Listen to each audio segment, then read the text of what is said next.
Knee pain, back pain, shoulder pain, ఎటువంటి మొండి నొప్పులనైనా తగ్గించే clinic Indo British advanced pain clinic. BRS party నుండి Nizamabad parliament అభ్యర్థిగా మాజీ ఎమ్మెల్యే బాజిరెడ్డి గోవర్ధన్ పోటీలో ఉన్నారు. బాజిరెడ్డి గోవర్ధన్ మనతో ఉన్నారు. సార్ చెప్పండి, ఈసారి ఎంపీగా పోటీ చేస్తున్నారు. ఈ గతం కాంగ్రెస్ పార్టీ నుంచి జీవన్ రెడ్డి పోటీ చేస్తున్నాడు. బీజేపీ నుండి సిట్టింగ్ ఎంపీ అరవింద్ పోటీలు, ముగ్గురు పోటీలో ఇద్దరు ఒకటే సామాజిక వర్గం. పార్టీ నుండి మిమ్మల్ని ఎన్నుకొని ఖచ్చితంగా మీరు పోటీ చేయాలని నిర్ణయించిన నేపథ్యంలో ప్రజలకు మీరు ఎలాంటి సందేశం ఇచ్చి ముందుకెళ్తున్నారు? ప్రజలకు గతంలో ఉన్న నాయకులు ఏదో హామీలు ఇచ్చిన హామీలు అమలు చేయకుండా 5 సంవత్సరాలు పూర్తిగా కాలాన్ని వృధా చేసి మళ్ళీ కొత్తగా అవే ముఖాలు పెట్టుకొని వస్తున్నారు. మళ్ళీ మేము చేస్తాం నమ్మండి నమ్మే పరిస్థితులు లేరు వాళ్ళకు. ఇద్దరు కూడా ప్రస్తుతం ఎంపీగా అరవింద్ ఉన్నాడు, ఎమ్మెల్సీగా జీవన్ రెడ్డి గారు ఉన్నారు. జీవన్ రెడ్డి గారు కూడా ఈ ప్రాంతం నుంచి ఎమ్మెల్సీగా ప్రాతినిధ్యం వహిస్తున్నాడు. అరవింద్ కూడా ఈ ప్రాంతం నుంచి పార్లమెంట్ సభ్యుడిగా ఉన్నాడు. నేను ఎంపీగా కొత్తగా కంటెస్ట్ చేస్తున్నాను బీఆర్ఎస్ పార్టీ ద్వారా. ఎంపీగా గతంలో కంటెస్ట్ చేసిన వ్యక్తి జీవన్ రెడ్డి గారు కరీంనగర్ నుంచి ఓడిపోవడం జరిగింది. తర్వాత అరవింద్ పాత్రుడే. నేనేమంటున్నా అంటే ఇద్దరి పరిపాలన చూసినారు, ఇద్దరి యొక్క నాయకత్వం చూసినారు, ఇద్దరి యొక్క వాళ్ళకు ఉన్నటువంటి ప్రజలు ఇచ్చినటువంటి అధికారాన్ని వాళ్ళు ఏ విధంగా అమలు చేసినది వాళ్ళకి తెలుసు. ఇద్దరు కూడా విఫలమైనరు. గ్రాడ్యుయేట్ కాన్స్టిట్యూన్సీకి గెలిచినటువంటి ఎమ్మెల్సీకి గెలిచినటువంటి జీవన్ రెడ్డి గారు కానీ, తర్వాత పార్లమెంట్ సభ్యుడిగా గెలిచినటువంటి అరవింద్ గారు కానీ ప్రజలకు ఇచ్చిన వాగ్దానాలు, ప్రజలకు ఇచ్చిన హామీలను సంపూర్ణంగా విఫలమైనరు. వాళ్ళ ప్రజలకు తెలుసు. రెండవసారి వాళ్ళు ప్రజల దగ్గరికి వెళ్తే ఓట్లు పడతాయన్న నమ్మకం వాళ్ళకు కూడా లేదు. నేనేంటంటే జిల్లా వాస్తవ్యం, నేను ఈ జిల్లాలో 3 ప్రాంతాల నుంచి ఎమ్మెల్యే గెలిచిన వ్యక్తిని కాబట్టి ప్రజలందరూ నన్ను గుర్తుపడతారు. నా క్యారెక్టర్ తెలుసు వాళ్ళకు, నా పరిస్థితి తెలుసు వాళ్ళకు. ప్రజలకు వాగ్దానం ఇస్తే చేస్తాడని నమ్మకం వాళ్ళకు ఉంది. ప్రజలకు ఎల్లవెళ్ళ అందుబాటులో ఉండే వ్యక్తిని కాబట్టి తప్పకుండా నాకు గెలిపిస్తాననే నమ్మకం నాకు ఉంది. బీఆర్ఎస్ పార్టీ గతంలో ప్రభుత్వం ఏదైతే పనిచేసిందో, కేసీఆర్ పనితీరు, నేను చేసిన పని అవన్నీ ప్రజల దృష్టిలో ఉంది కాబట్టి గతంలో చేసిన పని తెలుసు వాళ్ళకు. ఇవన్నీ దృష్టి పెట్టుకుని ఒక మంచి క్యాండిడేట్గా నన్ను పంపించిండు కేసీఆర్ గారని ముందుకెళ్తా ఉన్నాను.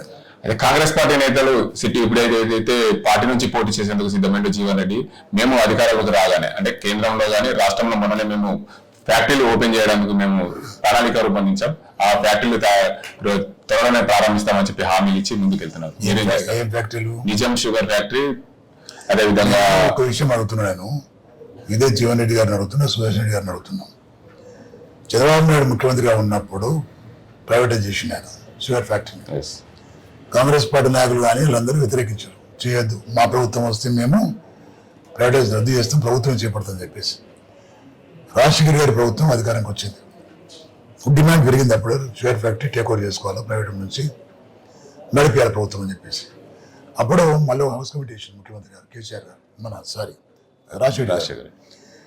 దానిలో one of the house committee member నేను, సుదర్శన్ రెడ్డి గారు కూడా ఉన్నాడు, జీవన్ రెడ్డి గారు కూడా ఉండొచ్చు, ముత్యంపేట ఆయన ప్రాంతం ఉంది కాబట్టి.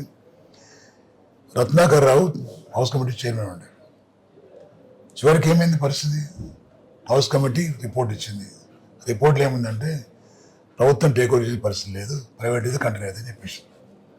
అప్పుడు వీళ్ళు ఉంటారు కదా ఇద్దరు, మళ్ళీ షుగర్ ఫ్యాక్టరీ చుట్టూ తిరుగుతున్నారు వీళ్ళు. అంటే పచ్చి నమ్మక ద్రోహులు వీళ్ళు, ప్రజలను మోసం చేసే వ్యక్తులు, హామీ ఇచ్చి గెలిచిన వ్యక్తులు, హామీని అమలు చేయలేదని చెప్పి వాళ్ళ కోపం ఉంది కదా. సరే, ఇప్పుడు కూడా ప్రజలు ఏమైందంటే ప్యాడీకి అలవాటు పడ్డారు. షుగర్ ఫ్యాక్టరీ కింద అయితే కేన్ పండిస్తుండో, చెరుకు పండిస్తుండో, మొత్తం చెరుకు మాయమైపోయింది, కేవలం ప్యాడీ పండిస్తున్నారు. పుష్కలంగా వాటర్ వస్తుంది కాబట్టి ప్యాడీ పండిస్తున్నారు. ప్యాడీ నుంచి మళ్ళీ చెరుకు కన్వర్ట్ అవుతారా అనేది ఒక ఆలోచన. రెండోది ఏంటంటే కేసీఆర్ గారు వచ్చిన తర్వాత కూడా మేము షుగర్ ఫ్యాక్టరీ ఓపెన్ చేస్తామని చెప్పాము. దాని కమిటీ వేసిండు కేసీఆర్ గారు. కమిటీ వేసి మా కమిటీని మహారాష్ట్ర పంపించిండు. కోఆపరేటివ్ సొసైటీల ద్వారా అయితే నడుస్తున్నాయో ఫ్యాక్టరీలో చూసినామని చెప్పిండు. చూసి మేము స్టడీ చేసినాం, రిపోర్ట్ ఇచ్చినాం పోచారం శ్రీనివాస్ రెడ్డి గారి నాయకత్వంలో. ఇచ్చిన తర్వాత ఆయన రైతులను పిలిపించాడు. ప్రైవేటైజ్ అయితే ఒకటి ఇచ్చిండో 51% అమౌంట్ వాళ్ళు కట్టేస్తాం మేము. నేను 400 కోట్లను పెట్టేసి దాన్ని రిపేర్ చేసి మీకు ఇస్తాం, మీరు నడిపించుకోమని చెప్పిండా. మేము నడపలేము, ప్రభుత్వం నడపాలని అట్లా అయిపోయింది అది. ఓకే, ఇవాళ మేము నడిపిస్తామని మీరు అంటున్నారు కదా, ఎవరు నమ్మాలి మిమ్మల్ని? పార్లమెంట్ ఎలక్షన్ దృష్టిలో పెట్టుకొని ముత్తంపేట షుగర్ ఫ్యాక్టరీ చుట్టూ తిరుగుకుంటా శ్రీధర్ బాబు మంత్రి గారు, తర్వాత జీవన్ రెడ్డి గారు, ఇవన్నీ ఎందుకు డ్రామాలన్నీ? షుగర్ ఫ్యాక్టరీ చేపిస్తామని చెప్పి సుదర్శన్ రెడ్డి పోయి అదేది మన నీల దగ్గర పెడతాడు ఆయన. ఇది ఫ్యాక్టరీ పోతాయి ఇక నీల దగ్గర ఇంకో ఫ్యాక్టరీ పెడతాడు. అంటే అన్ని బోగస్ మాటలు. ఇద్దరు అభ్యర్థులు కూడా, కాంగ్రెస్ పార్టీ అభ్యర్థి కానీ బీజేపీ అభ్యర్థి కానీ, ఒక్కసారి ప్రజలను మోసం చేసిన వ్యక్తులు, మేము మోసం చేయలేదు, నేను మోసం చేయలేదు, నేను 3 ప్రాంతాలకు ఎమ్మెల్యేగా నేను పనిచేసినో ఆ ప్రాంతాల్లో డెవలప్ చేసింది ప్రజలకు తెలుసు. నేను బాన్స్వాడ ఎమ్మెల్యే ఉన్నప్పుడు దాదాపు 550 కోట్లు తెచ్చి నిజాం సాగర్ ప్రాజెక్ట్ కెనాల్ను మోడర్నైజ్ చేయించాను నేను, డిస్ట్రిబ్యూటరీ మోడర్నైజ్ చేసిన నేను, బ్రిడ్జిలు కట్టించాం మందిరం మీద, ఇవన్నీ చేసినాం మేము, వాళ్ళకి తెలుసు. తర్వాత ఇటు ఆర్మూల్ ఎమ్మెల్యే ఉంటుంది, అపోజిషన్లో ఉంటాయి, అయినా బాగా పనులు చేసినాము. మన ఏది పడకల్ నవాబ్ చెరువు ఎత్తిపోతలు చేపించాను, దానివల్ల వెల్పూర్ కానీ పడకల్ కానీ అంసాపూర్ కానీ లక్కోరా కానీ ఆ తర్వాత వెంకటాపూర్ కానీ ఇవన్నీ కూడా ఈ ప్రాంతాలకు నీళ్ళు ఇచ్చాను. అప్పుడు నేను అపోజిషన్ ఉంటే అప్పుడు నేను కాబట్టి లేను, నా పనితనం తెలుసు ప్రజలకు. కాబట్టి ఇవాళ నేను అపోజిషన్లో ఉన్నా గ్యారంటీగా ఈ జిల్లాకి ఏం కావాలో అవన్నీ సాధిస్తా, పోరాటం చేస్తా, ప్రశ్నిస్తా, తప్పకుండా నేను గెలుస్తా. గెలిచిన తర్వాత ఏ తమ్ముడు వాళ్ళు జీవో ఇచ్చింది గారు మోడీ గారు పాస్పోర్ట్ కోసం, దాన్ని తప్పకుండా పెట్టిస్తాను నేను. మన ప్రాంతంలో ఎయిర్పోర్ట్ తీసుకొస్తా జగరాన్పల్లిలో. తర్వాత ఆ ప్రాంతంలో కూడా చాలామంది పిల్లలు ఫారిన్ కంట్రీ పోయినారు, గల్ఫ్ కంట్రీస్ పోయినారు, వాళ్ళ బావులు చూసే వ్యక్తులు లేరు. అది బాధ్యత కేంద్ర ప్రభుత్వందే, అది ఇంటర్నేషనల్ ఇష్యూ కాబట్టి కేంద్ర ప్రభుత్వందే. రాష్ట్ర ప్రభుత్వం గతంలో 100 కోట్లు పెట్టినాం మేము, కానీ చేయలేకపోయినాం మేము. ఈ 3 ఇష్యూలు నేను తప్పకుండా టేకౌట్ చేస్తాను, నేను తప్పకుండా విజయం సాధిస్తాను నేను. తర్వాత ప్రజల్లో కూడా గతంలో పనిచేసిన ఎంపీల కంటే మెరుగ్గా సేవ చేసిన బాధ్యత ఇవ్వకూడదు అనే మాట తెచ్చుకుంటాను. నిజామాబాద్ సిట్టింగ్ ఎంపీగా కొనసాగుతున్న అరవింద్, నేను మాధవనగర్ బ్రిడ్జ్ తెచ్చాను, దాంతోపాటు పసుపు బోర్డు తెచ్చాను, పసుపు రైతులకు మద్దతు ధర నా వల్లనే 20,000 వస్తాయని చెప్పి ప్రచారం చేస్తారు. అన్ని తప్పుడు మాటలే. మాధవనగర్ ఫేవర్ తెచ్చింది ఎవరు? కేంద్ర ప్రభుత్వం మంజూరు చేసింది. ఎంత? దానికి అయ్యే ఎస్టిమేటెడ్ కాస్ట్ ఎంత? 90 కోట్ల రూపాయలు. నువ్వు ఇచ్చింది బోడీ 30 కోట్లు, 60 కోట్లు మేము ఇచ్చినాం, 60 కోట్లు మేము ఇచ్చినాం, పని నడుస్తామంది. పసుపు తెచ్చినా అంటున్నావు, అప్పుడు స్టాంప్ పేపర్ రాసిన 5 రోజులు తెస్తాను. మళ్ళీ మనం మోడీ గారితో ఒక జీవో ఇప్పించినాం, అప్పుడు పేపరే ఇప్పుడు పేపరే, అమలు మాత్రం లేదు.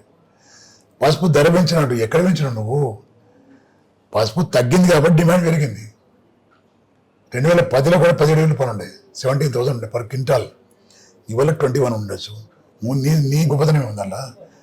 నువ్వు బోర్డు చేస్తా అంటే నమ్మి మోసపోయిన ప్రజలు పసుపు తగ్గించారు, పంటను తగ్గడం వల్లనే రేటు పెరిగింది.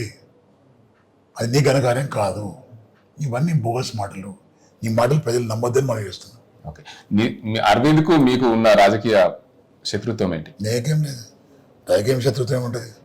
రాజకీయాలలో పర్మనెంట్ మిత్రులు లేరు, పర్మనెంట్ శత్రులు లేరు. నిజామాబాద్ పార్లమెంట్ ప్రజలకు ఇప్పుడు మీరు ముందుకెళ్తున్నారు, ఈ ఎలక్షన్లో మీరు ఏం పూర్తి స్థాయిలో వాళ్ళకి ఏం సందేశం ఇస్తారు? ఇచ్చినా ఇంతకుముందు చెప్పినా నేను 3 ఇష్యూలు ఉన్నాయి. ఒకటేమో బీదర్ రైల్వే లైన్, రెండోదేమో హైదరాబాద్ టు నిజామాబాద్ డబులింగ్, మూడోదేమో గల్ఫ్ బాధితులకు మనం ఏదైనా స్కీమ్ పెట్టించి ఆదుకోవాలని. ఈ 3 మెయిన్. ఇవి తప్ప ఎక్కువ ఏమి లేవు. పసుపుడి గ్యారంటీ వస్తే జీవో ఇచ్చింది కాబట్టి నేను ఫైట్ చేస్తాను. ఒకవేళ ఆపిన నేను ఫైట్ చేస్తాను, తప్పకుండా చేస్తాను నేను. అప్పుడు పేపర్ ఇప్పుడు పేపర్ కాబట్టి ప్రజలు నమ్ముతలేరు. ఆ పేపర్ నమ్మని చెప్పించేది మేర నాది. Right, thank you. మొత్తంగా చూసుకోవచ్చు, నిజామాబాద్ పార్లమెంట్ అభ్యర్థిగా నన్ను గెలిపించండి, నిజామాబాద్ పార్లమెంట్ పరిధిలో గల్ఫ్ ఉన్న సమస్యలు పరిష్కరిస్తాను, అదేవిధంగా Bidar to railway, Nizamabad to Bidar railway line ఏదైతే వాయా బోధన్ మీద వెళ్తుందో ఆ రైల్వే లైన్ కూడా పూర్తి స్థాయిలో పూర్తి చేస్తాను. హైదరాబాద్ టు నిజామాబాద్ వచ్చే డబ్లింగ్ లైన్ కూడా పూర్తి చేస్తాను. అదేవిధంగా జక్రాంపల్లిలో ఎయిర్పోర్ట్ కూడా తీసుకొచ్చేది ఉంటే గతంలో పెండింగ్ పడింది, ఆ ఎయిర్పోర్ట్ పనులు కూడా పూర్తి స్థాయిలో పూర్తి చేస్తాను అని హామీ ఇస్తున్నారు బీఆర్ఎస్ పార్టీ ఎంపీ అభ్యర్థి బాజిరెడ్డి గోవర్ధన్. ఇక్కడ పరిస్థితి అజింతో గంగారెడ్డి, RTV నిజామాబాద్. మరిన్ని వీడియోస్ కోసం ఛానల్ ని సబ్స్క్రైబ్ చేయండి, లేటెస్ట్ అప్డేట్స్ కోసం వాట్సాప్ ఛానల్ ని ఫాలో చేయండి, అండ్ లింక్ డిస్క్రిప్షన్ లో ఉంది.